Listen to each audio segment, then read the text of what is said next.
Me gustaría saber qué sucedió con Pablo González, el periodista que fue detenido en Polonia en 2022, acusado de ser espía de la GRU rusa. ¿Era espía realmente? Sí.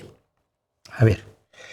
Él fue parte de un intercambio de prisioneros de altísimo nivel, donde varios espías rusos fueron intercambiados por una serie de presos políticos y personas, y probablemente espías de Estados Unidos y de Occidente, ¿no? Aquí este juego jugamos todos.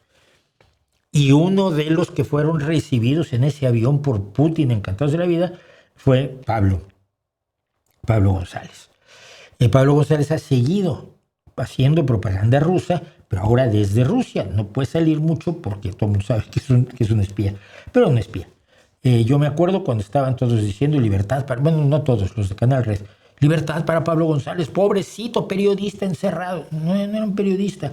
No lo dejan ver a su abogado. Sí lo dejaban. Lo que pasa es que su situación no era la de un delincuente común y corriente, sino era la de un espía en Polonia, concretamente. Y tenían pruebas contra él, tantas que Putin prefirió sacarlo. Y lo puso en la lista de los espías que quería sacar de Europa.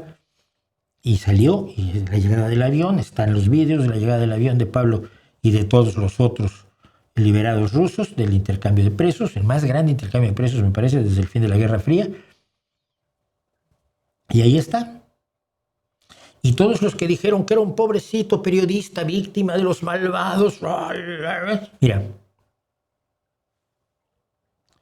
Pablo González, ¿Pablo? ¿Qué Pablo? Pablo, no, Pablo. No me acuerdo de ningún Pablo González. ¿Tú has oído hablar de Pablo González? Y la fijo, yo nunca. Bueno, y tú el otro, el de los pelos verdes. No, yo tampoco lo he visto. Entonces, Pablo Iglesias te dice, igual es un jugador de fútbol.